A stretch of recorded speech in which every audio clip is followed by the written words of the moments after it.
Vaheguru Ji Ka Khalsa, Vaheguru Ji Ki Fateh. So I started off today's class by talking about the difference between Brahmgyani, Satguru, and Avtar. One thing that you should know about the difference here is this is not a difference in their enlightenment. 1 second, my table keeps moving. A Brahmgyani, Satguru, or Avtar, there is no difference in their enlightenment. The enlightenment is the same. However, the illusionary shell that they carry, the illusionary shell includes the mind, the illusionary shell includes the karmic trajectories, illusionary shell includes the body, the physical body. This illusionary shell is either less powerful or more powerful. That's what actually dictates the difference between these three, not their enlightenment.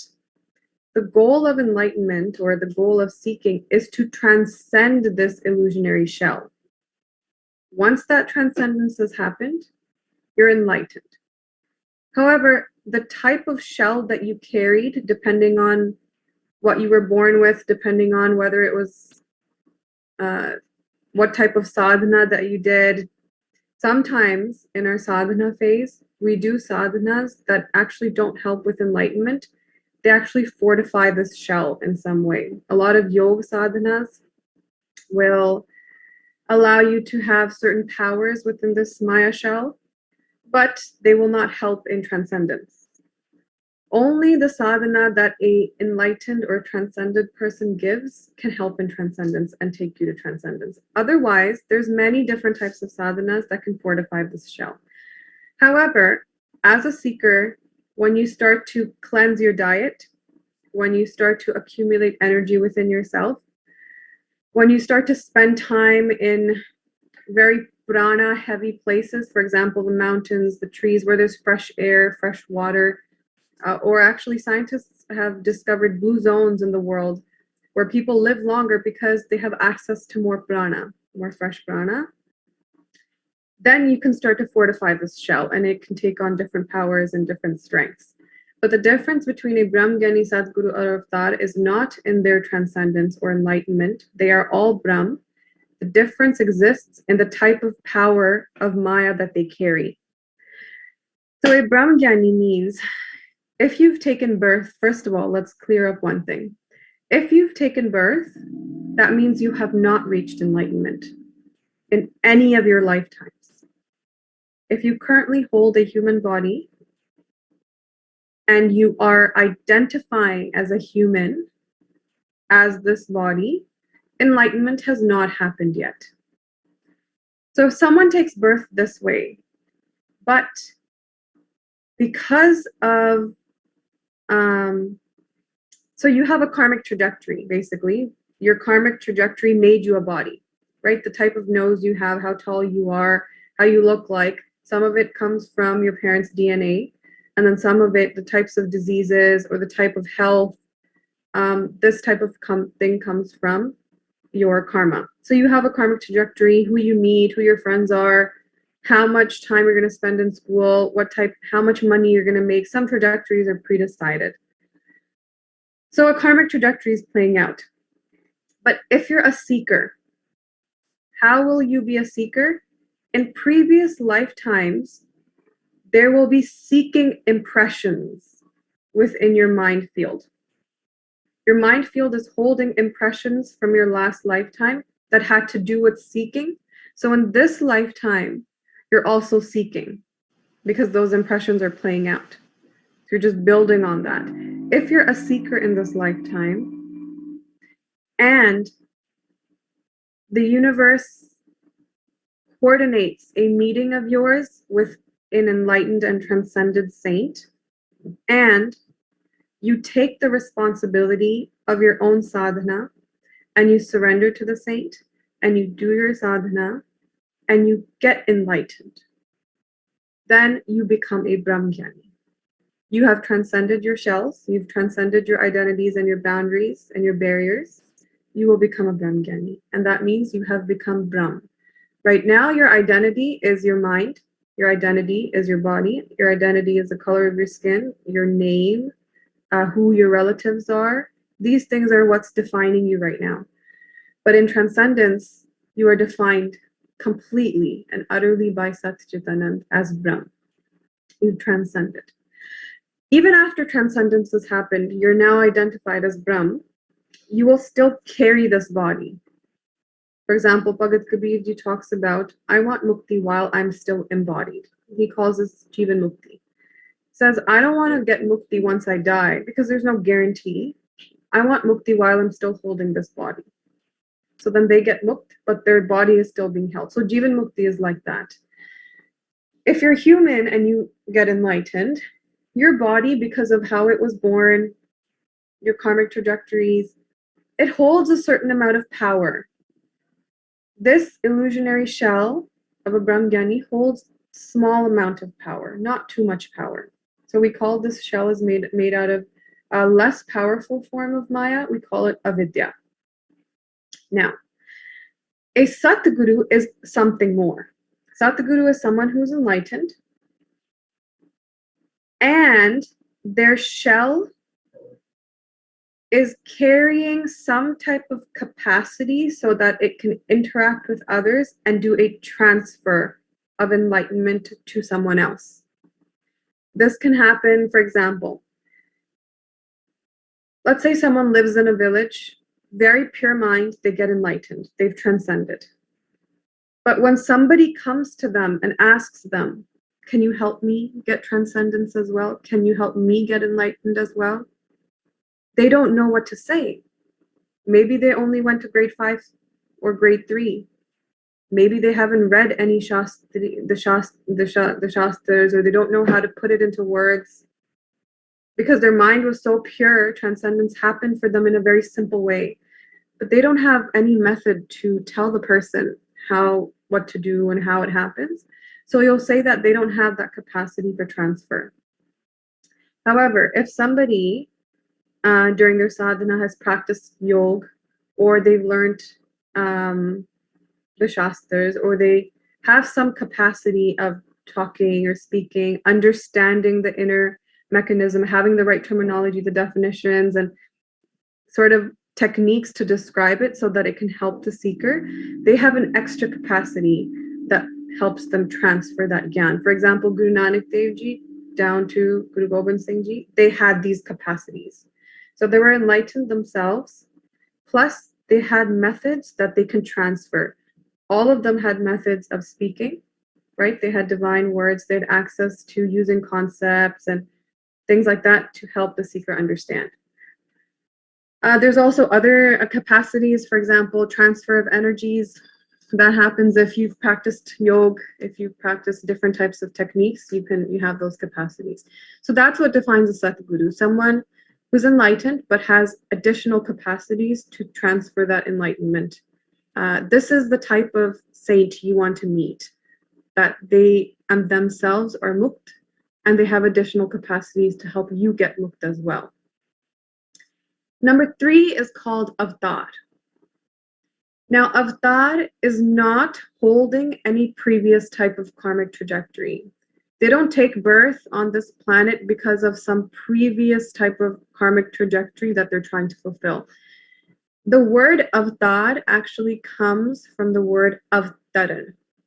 And the way you define avtaran is landing. Avtaran means to land or to descend, meaning a descent has happened. So an avatar is actually on the planet when a lot of people make the same type of ardas, or if one individual makes a very powerful type of ardas, they're able to manifest the cosmic principle. Brahm is able to manifest in a more tangible way. So for example, Guru Nanak, and then that manifestation carries out the job that it was meant to carry out because of as specified by the ardas. For example, on the planet during the 1400s and before, people that were living in a householder life, they didn't really have a method to getting to Vaheguru, because Jainism, Buddhism, yoga, these types of methodologies always said that you had to go to the mountains or you had to leave your household, or that women couldn't get enlightened, men could. So then there was this upheaval, ardas is happening all the time, that I wish I could get to. I wish I could do this, but I'm stuck here. So then a certain type of manifestation happened in the form of Guru Nanak Dev Ji, where their job carried out was to make those ardasas a possibility, to make enlightenment a possibility for everybody. Now, for example, Bhagat Prahalad Ji, there was one individual who did a very powerful ardas. And what was manifested? The nursing avatar, right? The lion, half human avatar. And they had one job, to save Prahlad. So they saved Prahlad and then they demanifested, or they left, or I don't know, disappeared. What can you even call it? Meaning they have a specific job and then they go on. That's what an avatar does. The difference lies in the shells that they're carrying, in the illusionary Maya shells. And the shell of the avatar is the most powerful because it is holding the most pure version of Maya, the most powerful version of it. So they're able to manifest in many different places. They're able to use powers that are beyond human, capacities. They're able to do things that our current body will not be able to do because our current body holds a less powerful version of Maya in it, or is made of a less powerful version. So avatars, some of them can be more of a guru role, and some of them can just be to do a function and leave. So, for example, Guru Nanak Dev Ji's avatar, they're an avatar, Guru Gobind Singh Ji is an avatar, but they also function as a satguru, because the function of Guru Nanak Dev Ji's avatar was to be a satguru. The function of Guru Gobind Singh Ji's avatar, one was to eradicate the Mughal forces coming into India and destroying the Eastern Dharma. And then also they functioned as a Satguru. But someone like, for example, Narsingh Avatar, they came, they wiped out Hiranaksh, and then they went back again. So they did less of a Satguru Avatar. Prahaladji's guru was actually Naradji, not the Narsingh Avatar. So different avatars have different functions. Some of them can be more Satguru based. They have a guru role. Some of them may not. But the important part for a seeker, if you are a seeker, which one of these is going to be the most useful to you? The Satguru. You need someone who is specifically, they're enlightened themselves and they hold some capacity to help you get enlightened. So that was the difference between those three. And then Swamiji gave different examples of avatars. They have different powers. For example, Ramchandra Ji's, when they returned to Ayodhya, they were hugging their mother, and everybody that wanted to see them arrive and come back again, they also wanted to hug Bhagwan Ramji. And then fulfilling their wish, Ramji took on so many different bodies, and then they hugged everybody at the same time. Guru Nanak Dev Ji did a lot of things that are beyond human capacity. For example, when they were traveling on their udasis and they had to travel up to Sumer Parbat. Actually, if you've seen Sumer, you can Google it, it's a very difficult trek, right? There's nothing. And today there's actually like little booths there, but back then there was nothing. It's a difficult trek to make. And so, as the Sakhi says, Guru Nanak Dev Ji told Bhai Madana and Bhai Balaji to close their eyes and say Sat Kartar. And then when they did that, they were on Sumer and they were sitting amongst the yogis there. And then another time was Guru Nanak Dev Ji had given a vachan to their sister, Baby Nanaki Ji, that whenever you remember me, I will come. And so when she was making prashada one day, it was getting really round and the prashad, they were just extra nice that day. And she said, I wish I could feed this to my brother. And just then, Guru Nanak Dev Ji knocks on the door and says, Baby Nanaki Ji, I'm so hungry, which is really interesting because on their udasis, they never used to eat. But for their sister, they would become hungry. That's how much love they had for their sister. So different things like this, because they're holding, their illusionary shell is made out of a more powerful version of Maya. All right, so then Swamiji went on to what's important for us. Meeting a sant. Meeting a satguru, or someone who is enlightened and can help you get enlightened, does not come easily. Ramayana says, Punya punja bina milana santa. Without a massive mountain of pun, without a massive mountain of seeking impressions and purity, you cannot be acquainted with a sant. The universe, for example, just think about it this way: an actually enlightened sant is very rare. How is the universe going to just take anybody and then acquaint them with the sant? The universe is going to check, does this person even deserve it? And do they really, really want it? In fact, your own seeking, your own potency of searching for God is going to manifest the sant. And realistically, that's how it happens. Some people ask, how do I know if I've met the right sant? It doesn't really even matter what the sant is. It matters about your potency of seeking, and you will manifest the right sant. You'll know in your heart that this is where I'm meant to be. But otherwise, it's difficult. And then number two that has to happen is surrendering to such a sant.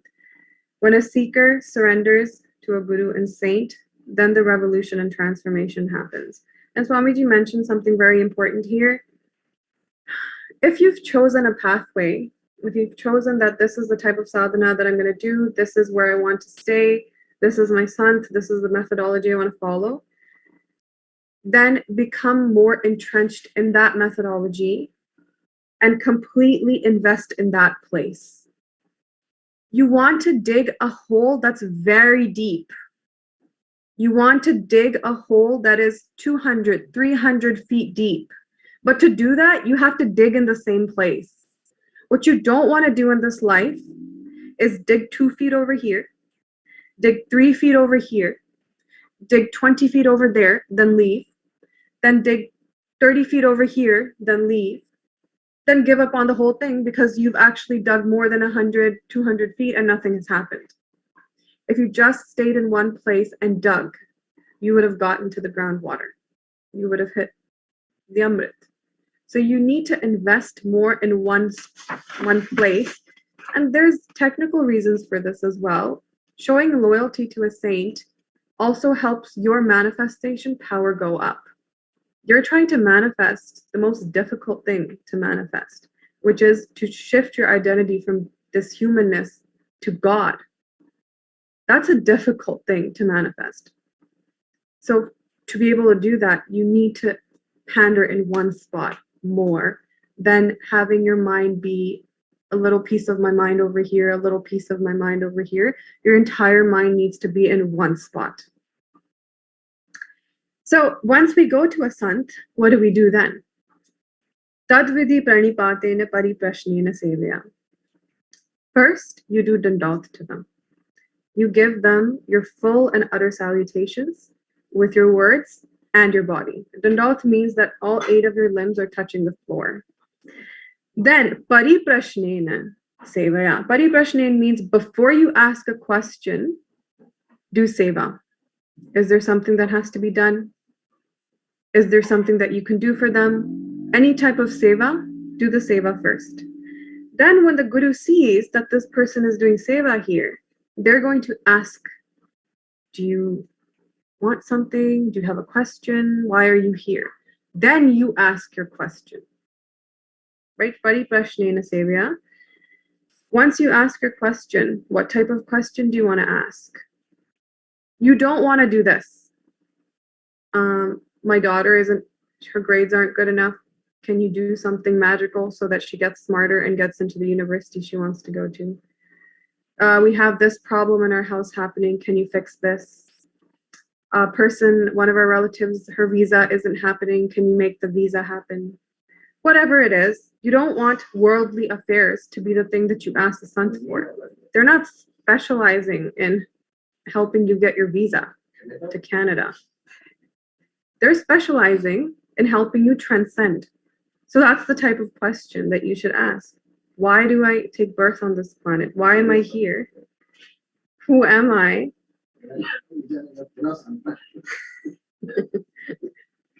Why do we die? Will I die too? What is God? These are the types of questions that the Sant is specializing in. So those are the questions you want to ask. That's why you're there. Then they're going to answer your question. Upadekshanti te jnanam jnaninas tattvadarshinaha. They're going to give you jnana. And the reason you need to listen to that jnana is because they have the authority to give the jnana. Jnaninas tattvadarshinaha, because they're tattvadarshi. They've seen the truth, so they have the authority to tell you about the truth. So listen to their jnana. Swamiji here mentioned a Shabad from Pai Gudas Ji's Vara. Charan Sharan Gur Ek Penda Jai Chala Satguru Kot Penda Aga Hoy Lete Hain. Now, when I teach another class, I always tell them that this Shabad is from the perspective of a Bhagat who doesn't want to take credit for the effort that he has put into his sadhana or she has put into her sadhana. The seeker is saying, I didn't even do that much. I took one step and the Guru took 99 towards me, or you guys understand, right? 999, 9,999. You understand it's a bigger version. That the Guru took all those steps toward me. I didn't even do that much. Where is the Bhagat saying this from? Because the end result was so massively rewarding and fulfilling. Enlightenment was something so big and massive that every single effort that the Bhagat had made seemed like that was so tiny. I didn't even do anything. But this is from that perspective, remember. As a seeker, you have to take 999 steps and the Guru takes one. Sometimes we think, I've got a Guru and now I don't have to do anything. I'm going to do the bare minimum because they told me I have to do the bare minimum. I don't really care about finding God. I've got a Guru. I'm going to do the bare minimum. Done. I took my one step. The Guru is going to take their 999. That's wrong. Because the Bhagat said that because they didn't give credit to their own efforts. They gave credit entirely to the Guru. But in actuality, you have to take 999 steps. You have to be responsible for your sadhana. If you sit there and do the bare minimum because the Guru said this is what you have to do, then what about your seeking? What about your personal longing? What are you displaying in your life that you actually want to meet God? You want transcendence to happen. Is bare minimum enough? Your effort needs to be massive.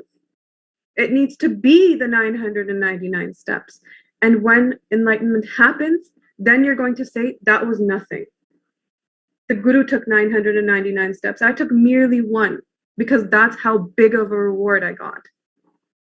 But in the stage of seeking, you need to be the one that takes 999 steps. You need to have so much responsibility towards your individual sadhana. You need to do much, much more than the bare minimum. So that's the little trick there.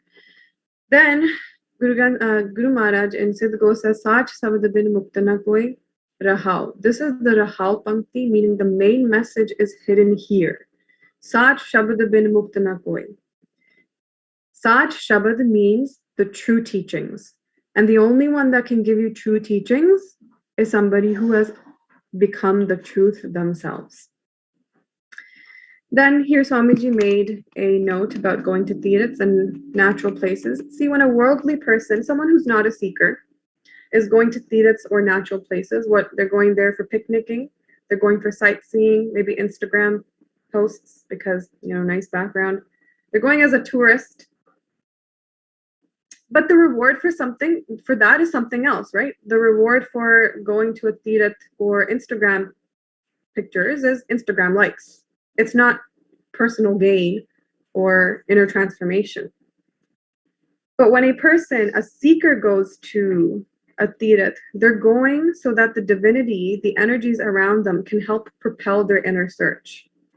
They're going there because they have the Guru's teachings. Now they're doing the digging that is required for them to refine the inside. They're going there to break the opacity of the mind.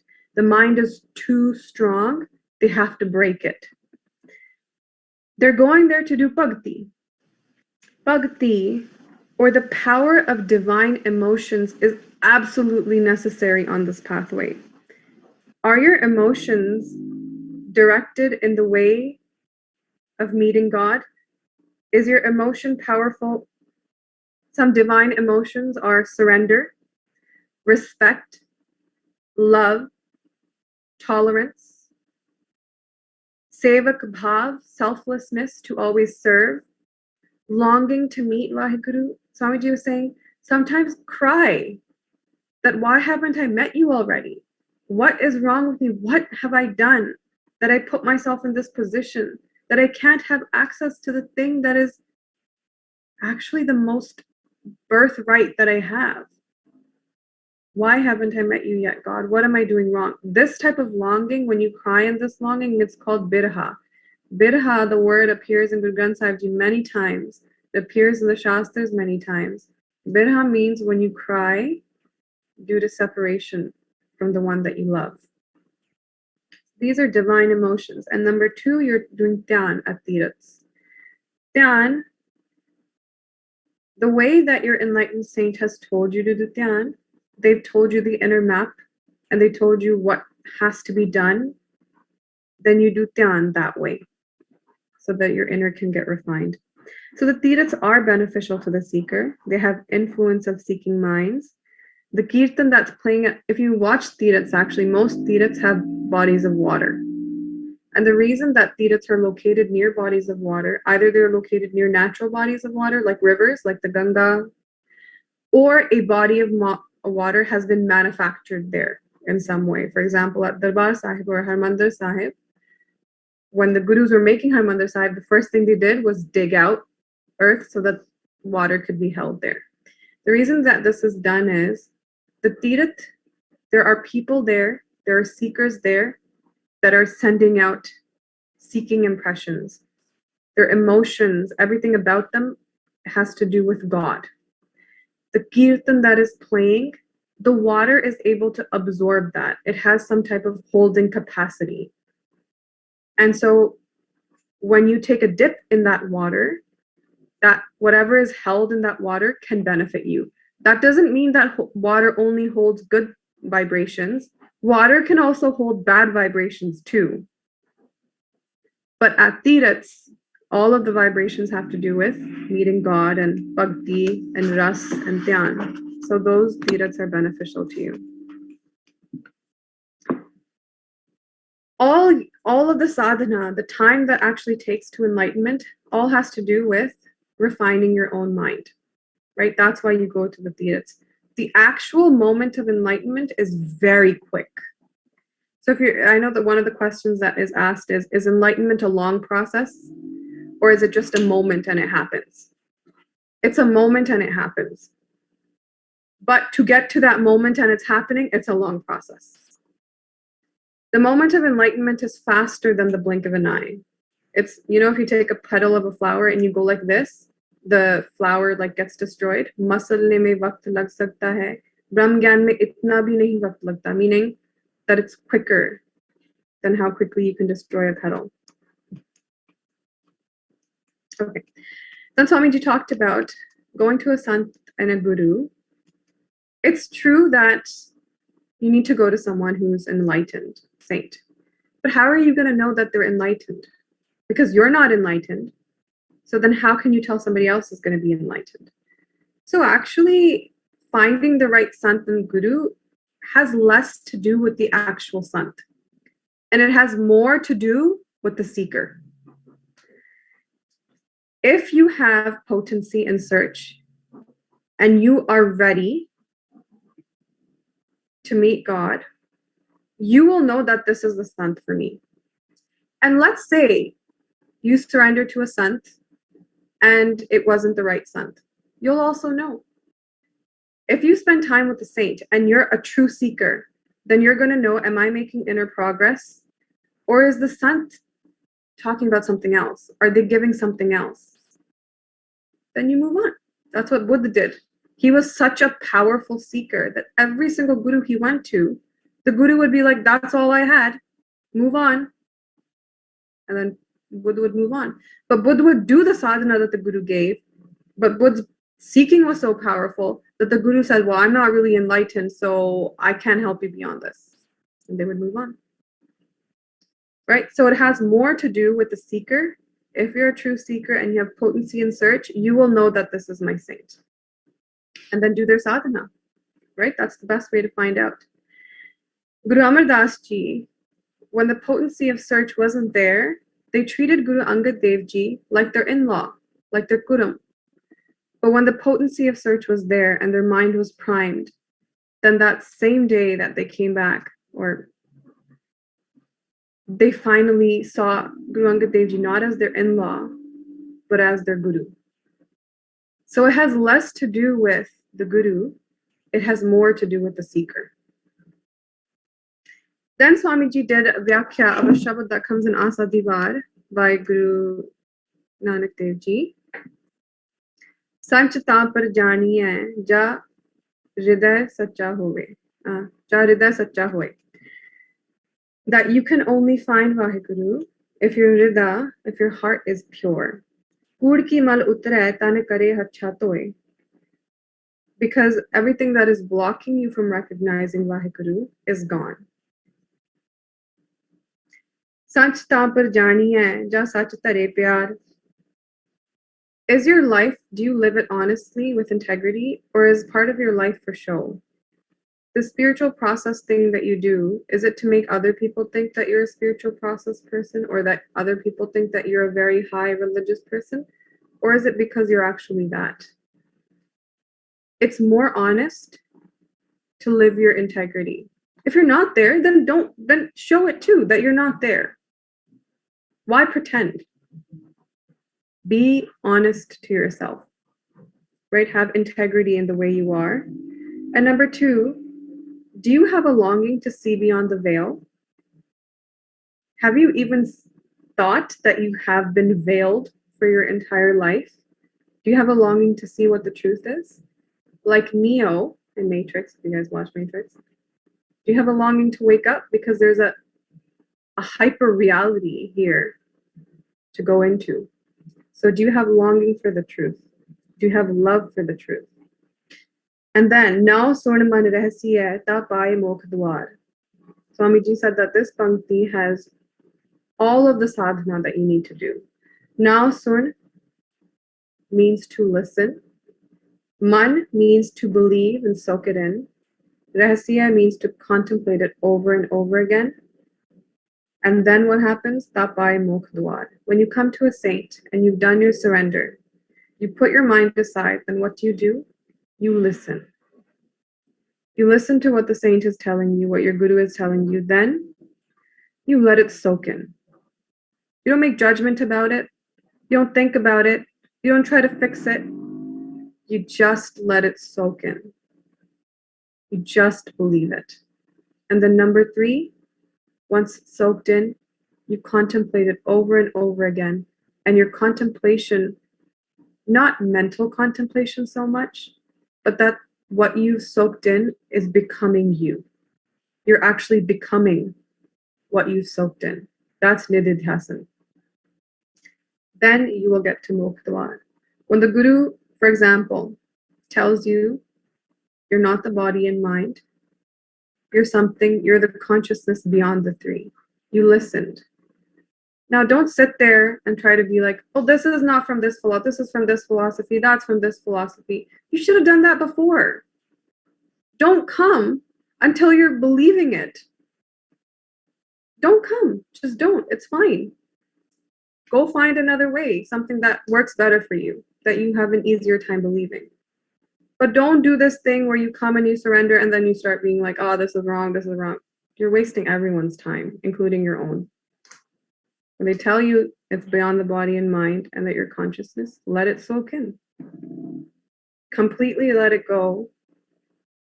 And then when you contemplate it over and over again, become the thing that you're contemplating. I'm not the body and mind. I'm the consciousness beyond this. Let the contemplation become real, become an actual manifestation for you. Then you will find Mokhtwar. Sach tapar janiye ja jugat jana jiyo.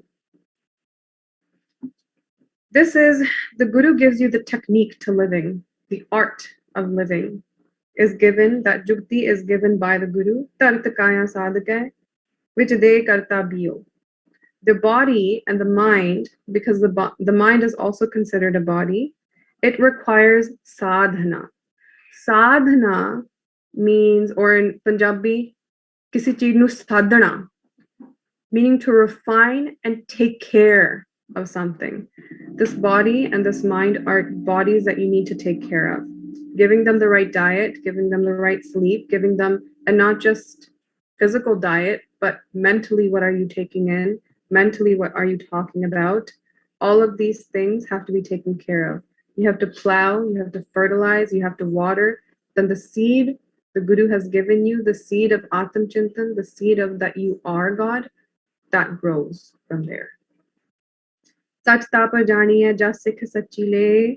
You will know the truth if you get the right teachings from the right Guru. Or that's a redundancy, because if they're a Guru, then they're right. But meaning that you get the correct teachings. What else does Swami just say here? Daya jane ji ki kich punna daan kare. Okay. This concept of giving to a sant. The sant is not going to sit there and ask for things. Maybe they'll say, I'm a little hungry. Can you make me some food? Glass of water. And if they do ask, it's going to be for your personal benefit. That as a seeker that you get something. But when it comes to giving, something happens inside of us of like, oh, red flag, red flag, red flag. Giving? What? No. It doesn't have anything to do with the sant. This line, Daya jana ji ki kich punna daan kare, has nothing to do with the sant. It has to do with if the seeker understands what they're actually getting from the sant.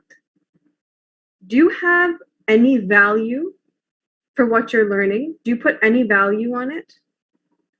Do you understand the worth of what you're getting, what you're learning? Or are you someone that's akirtakan? Meaning you don't understand. You keep getting things, but you have no gratitude for them. You're getting them because it's so free. Oh, I got it. I went to this class, it was free. So then I came because it was free.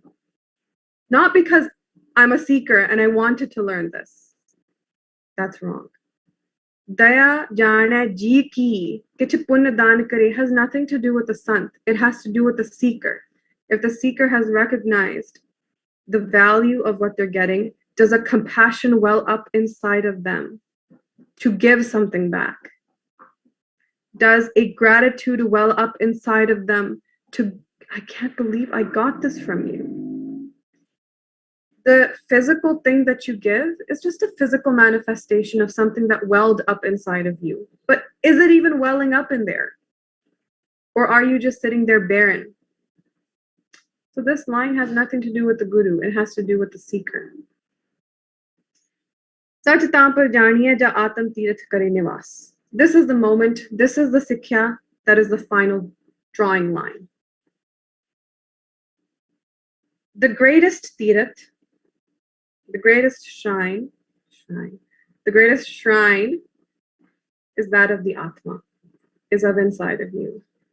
How to navigate your inner space is told to you by the Guru. If you were in Adhyatam Prakash class, the previous class that we did, there were so many techniques and teachings given about the inner space. To use those teachings and then remain in your inner space, that is Atam Tirath Kare Nivas. The next two lines are post-enlightenment lines. Sach Tapa Janiya Ja Atam Tirath Kare Nivas is how enlightenment happens. The next two lines are now enlightenment has happened. Satguru no puchhe ke behek rahe kare nivas. Sorry, not that one. The following two. Satguru no puchhe ke behe rahe kare nivas, meaning that when you want to go into Atam Tirath, you actually ask your Guru, how do I do it? Because look, Sachitam par janiye ja atam tirth kare nivas. What is Atma? How do I sit there? How do I get there? How do I dig there? Satguru no puch ke beh rahe kare nivas.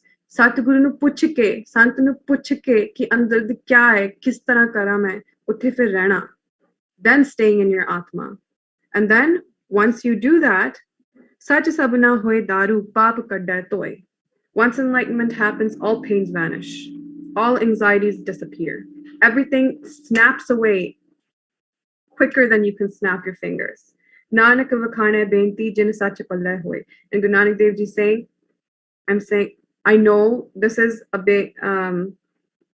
beinti to those people that have already found this truth, right? They're just indicating that this is for those that have found the truth, this line. So that was what Swamiji talked about today. Please forgive me for my mistakes. So that's it for today. Waheguru Ji Ka Khalsa, Waheguru Ji Ki Fateh.